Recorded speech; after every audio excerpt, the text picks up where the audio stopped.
दोस्तों, इस वीडियो में मैं आपके साथ सुप्रीम कोर्ट की एक लैंडमार्क जजमेंट के बारे में डिस्कस करूंगा जो 26 फरवरी 2021 को सुप्रीम कोर्ट ने अनाउंस की, जहां सुप्रीम कोर्ट ने बोला कि अगर वाइफ हस्बैंड के अगेंस्ट कुछ एलिगेशंस लगाती हैं और वो एलिगेशन उसके करियर को, उसकी रेपुटेशन को एडवर्सली अफेक्ट करते हैं, तो उस केस में वाइफ का वो कंडक्ट क्रूअलिटी कहलाएगा हस्बैंड के लिए, और उसमें हस्बैंड को डिवोर्स ग्रांट किया सुप्रीम कोर्ट ने।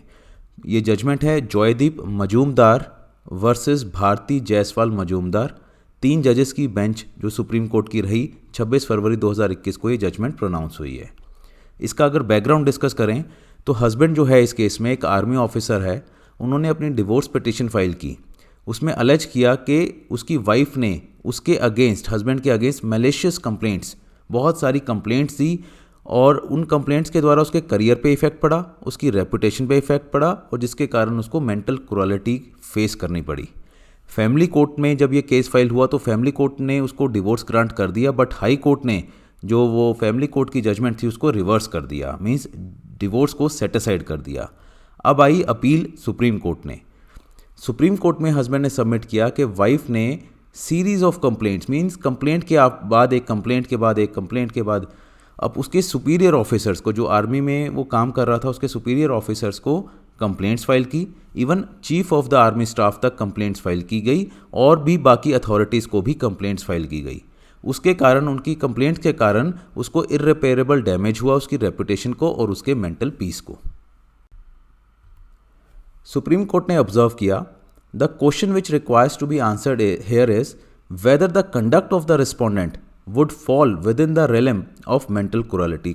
तो सुप्रीम कोर्ट ने देखा कि वाइफ का ऐसा कंडक्ट जहां पर कंप्लेंट के बाद कंप्लेंट जो है हायर अथॉरिटीज़ को और बाकी अथॉरिटीज़ को फाइल की गई, जिसके कारण उसका करियर पे इफेक्ट हुआ, उसकी रेपुटेशन पे इफेक्ट हुआ, क्या ऐसा कंडक्ट वाइफ का मेंटल क्रूअलिटी कहलाएगा? Here the allegations are levelled by highly educated spouse. तो यहाँ पर ध्यान देने वाला है कि जो वाइफ थी काफ़ी एजुकेटेड थी, और उसका जो ये कंडक्ट था उसने इररिपेयरेबल डैमेज कर दिया जो हस्बैंड था उसकी कैरेक्टर को, उसकी रेपुटेशन को। और ऐसी ख़राब हुई रेपुटेशन, जो उसके कुलीग्स के बीच में उसकी रेपुटेशन ख़राब की गई, उसके सुपीरियर्स में, उसकी सोसाइटी में। बहुत मुश्किल होता है किसी के लिए भी ऐसी जो गलतियां हैं या फिर कह लीजिए ऐसे डैमेज को भुला पाना, कंडोन कर पाना, उसको माफ़ कर पाना। तो सुप्रीम कोर्ट ने हेल्ड किया, इसमें जजमेंट का फाइनल पार्ट जो हेल्ड किया सुप्रीम कोर्ट ने, We are of the considered opinion that High Court was in error in describing the broken relationship as a normal wear and tear of middle class married life। क्योंकि यहाँ पर जो high court था उसने family court की judgement को cetacide कर दिया था इस बेस पे कि ये नॉर्मल वियर एंड टीयर है। एक मिडिल क्लास मैरिड लाइफ में नॉर्मल वियर एंड टीयर है, वाइफ इस तरह की कंप्लेंट्स फाइल कर रही है तो कोई बात नहीं। बट सुप्रीम कोर्ट ने बोला कि हाई कोर्ट ने ऐसा जो ऑब्जर्व किया है वो गलत किया है। It is a definite case of cruelty inflicted by the respondent against the appellant. तो एपिलेंट यहाँ पर हस्बैंड है, रिस्पोंडेंट वाइफ है, तो उन्होंने, सुप्रीम कोर्ट ने बोला कि डेफिनेट केस है क्रूअलिटी का, जहाँ पर हाई कोर्ट की जो जजमेंट है उसको सेटिसाइड करना चाहिए और फैमिली कोर्ट की जो जजमेंट है उसको रिस्टोर कर देना चाहिए। फैमिली कोर्ट में यहाँ पर इसमें आर्मी ऑफिसर को डिवोर्स ग्रांट कर दिया था।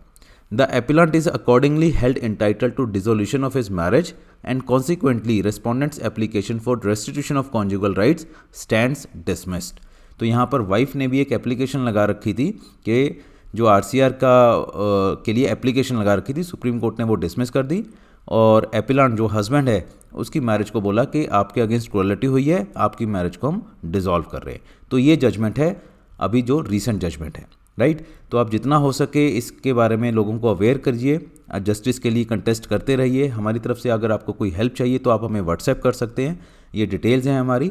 और भी कोई आपकी सजेशन है, किसी पर्टिकुलर टॉपिक पे आपको वीडियो चाहिए तो आप हमें बताइए, हम डेफिनेटली बेस्ट पॉसिबल वे में हेल्प करेंगे। Thank you.